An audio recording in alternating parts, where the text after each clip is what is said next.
Hello Year 5, I hope you enjoyed Mr Church's chapter 10. It's my job today to read you chapter 11, which is called Competitive Dadliness. There was a small, neat woman waiting on the steps of the plane. She had very white teeth and her hair was as smooth as black Playmobil. She offered Florida her hand and said, "Florida Digby, so pleased to meet you. How does it feel to have one of the 4 best dads in the world?" "Who are you?" said Florida. "I," said the woman. "I'm Dinah Drax." Dr. Drax, a woman herself. When it was my turn to shake her hand, I got so excited I forgot to let go of it. She must have thought I was trying to get one of her fingers as a souvenir. I tried to think of something clever to say, but all I could manage was, "I love your phones." "Oh, a lot of people do, you know, thank goodness." "He's always going on about you," said Florida. "Oh, all complimentary, I hope." "I don't know. I never listened to him. Love the plane." The plane was impressive, I have to say. It didn't have rows of seats like a normal plane. It had couches and easy chairs and little tables. There were 3 children down at the front and Galaxy Trader playing on a big video screen, and 3 dads at the back on the couches. "Maybe Florida would like to go and play with the other children while I introduce you to the other dads."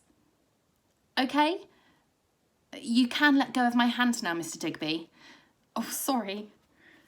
I hadn't known until then that Dinah Drax was Chinese. Drax isn't her real name. Her real name means something like victorious over life's tribulations. But she changed it to Drax because victorious over life's tribulations didn't fit on the side of a phone. She took me to the back of the plane where the dads were sitting around. One of them was a skinny man with a big fat book about prime numbers. Now, I thought I knew all about prime numbers because of being gifted and talented, etc. But what I know about them comes to about a page. This book was nearly at least 1,000 pages long and he had nearly finished it. So he was roughly 1,000 times cleverer than me. He looked up from the book and smiled. I'm Samson 2's father, he said. He pointed over at Samson 2, who was sitting next to Florida, also reading a big fat book. I'm Liam, I said.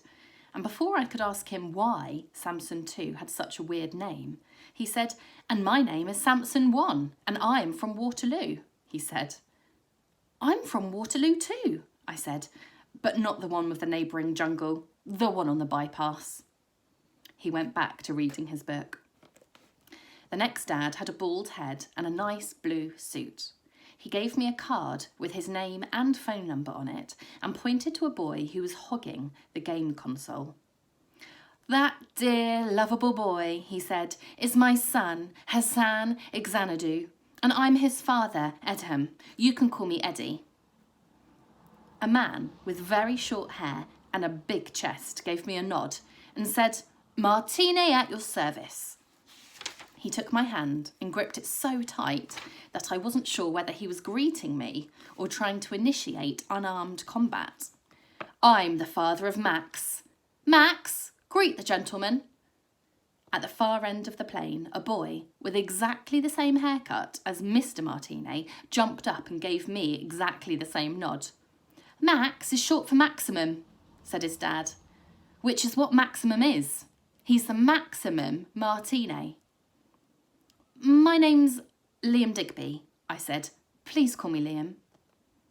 He said, "Please call me Monsieur Martine." "Okay." I said, "I'm Florida's father." That was the first time I'd ever said it out loud. I could feel everyone looking at me. Any minute now, I thought, one of them is going to say, "No, you're not, you're 12. So I said the most convincingly dadly thing I could think of. I said, "Anyone watch the game last night?" And they all answered at once.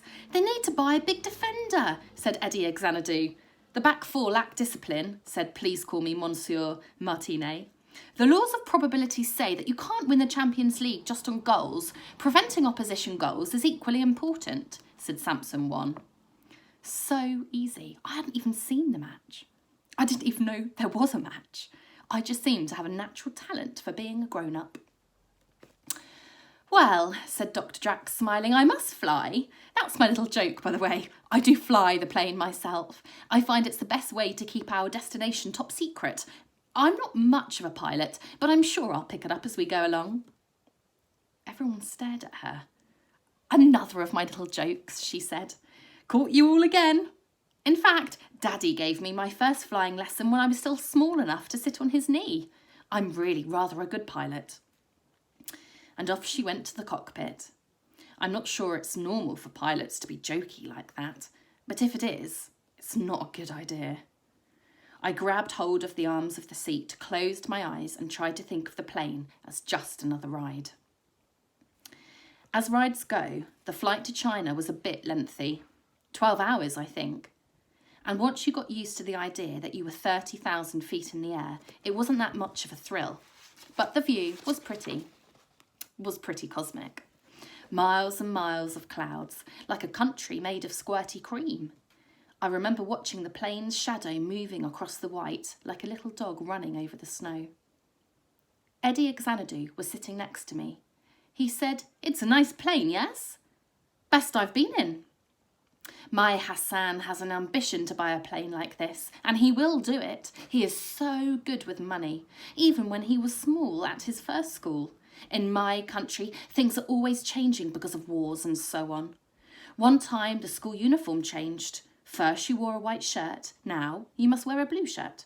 Everyone goes to the shops to find the blue shirts. There are none. Next day, Hassan comes to school and opens his bag. 100 blue shirts. Bought them all. Everyone bought a shirt from him. Just a little more expensive than the shop. So he makes money. By the time he is 12, he had enough money to buy a house. He rents it out. Are you good with money, Mr. Digby? I realised I didn't actually have any money on me.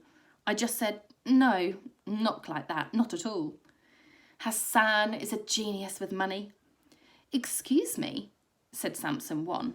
I couldn't help overhearing the conversation. Is your boy really a genius? Oh, more than a genius, a wizard with money. Oh, with money, said Samson 1, shaking his head with disappointment. Samson 2 is officially a genius. He did a project on irrigation and it was so good the government bought it. How much did they pay? Asked Eddie. $50,000? My Hassan would have got you twice as much. Monsieur Martinet chimed in. Money is a terrible distraction. My Max is too focused to care about money. What is he focused on? I asked, just to be polite. Success. All right. Are you interested in success, Mr. Digby? I have written a best-selling book on the subject. I believe everyone can be a winner. It just takes a little discipline. My World of Warcraft guild had once taken over an entire territory. We were going to rename it, but then it was completely destroyed by a flight of dragons. I said, interested, but not, bothered. What about Florida? What's her speciality? Is she a financial wizard? A natural leader? A genius? You're joking, I laughed. They all looked a bit baffled. And after a while, Samson 1 said, Why would that be funny? All she thinks about is shopping and celebrities. All she wants is to be famous. How strange, said Monsieur Martinet. Not really. All her friends are just as bad. I meant how strange for a man to talk about his daughter in that way. Oh, I said, well, It turns out that being a dad is a competitive sport. You're supposed to think that your kid is the best kid. You're even supposed to try and convince other people that your kid is the best kid. You're supposed to be proud of your child. I sneaked my dad's copy of Talk to Your Teen out of my waterproof backpack, but I thought the other dads might be suspicious if they caught me using the instruction manual, so I took it to the loo. Reading in the loo is definitely dadly. It's all about listening, apparently. If you don't listen to your child will become introverted and sulky. The more you listen, the more you'll understand. The more you understand, the more you'll find to be proud of. And if you're proud of them, they'll be proud of themselves. Later, I tried listening to Florida. She was down at the other end of the plane going on about Daytona or Paris or Brittany or someone. You see, her mother had chronic obesity. You know what that is? She was fat for a very long time, and that's why she's got all these eating disorders, because she doesn't want to be like her mother, etc. It didn't seem to help. In fact, I thought it might be better if she did get a bit more introverted and sulky. And then we landed, and then the doors opened. It was dark outside, but the plane soon filled up with the smell of toasted sand. Florida said, "Are we on the beach?" And I said, "No, we're not on the beach." "Are we in the desert?" said Samson too. And taking into account speed and direction, I would estimate that the desert in question is the Gobi, sometimes known as the Han-Hai or the Dry Sea. Florida said, "I didn't know we had deserts in England." "England?" Samson too laughed. "We're not in England, we're in China." Florida turned on me. "China? Oh my God, what have you done? China? How can we be in China, you idiot?" I just knew you'd do something like this. "Well, you can just take me home right now." "Home?" I said. "What do you want me to do? Hire a cab? Give you a piggyback? Do you know how far away we are?" "I know, we're in China, you idiot." China, you idiot, was turning into a country in its own right. Everyone was staring at her now. "Oh dear," Dr. Drax sighed. "We girls are so complicated. Let's leave Dad to sort this out, shall we? I imagine Mr. Digby knows how to deal with his own daughter." I don't know what made her imagine that. Florida was actually kicking me now and bawling. "You said we were going to a theme park." "Well, we are. This is it. It's in the desert. Not even a normal desert, a Chinese desert in China. You said it was down south." "It is down south." "I thought you meant London." "But we've been on a plane for hours. If you're going on a plane in hours and hours, obviously you're going to go further than London." "I thought it was a slow plane." A slow plane. Don't be afraid of temper tantrums. Often a child will have something they need to tell you, but which they find difficult to say. Anger helps them say it. Think of the anger as emotional FedEx, something you turn to when the normal post just isn't fast enough. From Talk to Your Teen. Talk to Your Teen does not have a chapter specifically called When Daughters Kick You in Public. In fact, when it came to Florida, World of Warcraft was more useful. You just had to think of her as a kind of monster, and remember that every monster has a soft zone. I'd already identified Florida's, so when I noticed that the others were all shuffling around on the steps of the plane, arranging themselves into some kind of group, I pretended to ignore Florida and shouted like I was talking to Dr. Drax. "It's okay, Dr. Drax. Florida doesn't want to be in the group photograph." As soon as she heard the word photograph, Florida sat up and started listening. I said, "It's just a group photo for the newspapers or something. I'm not sure." Sorry about that, guys. I got a bit... Oh, there we go.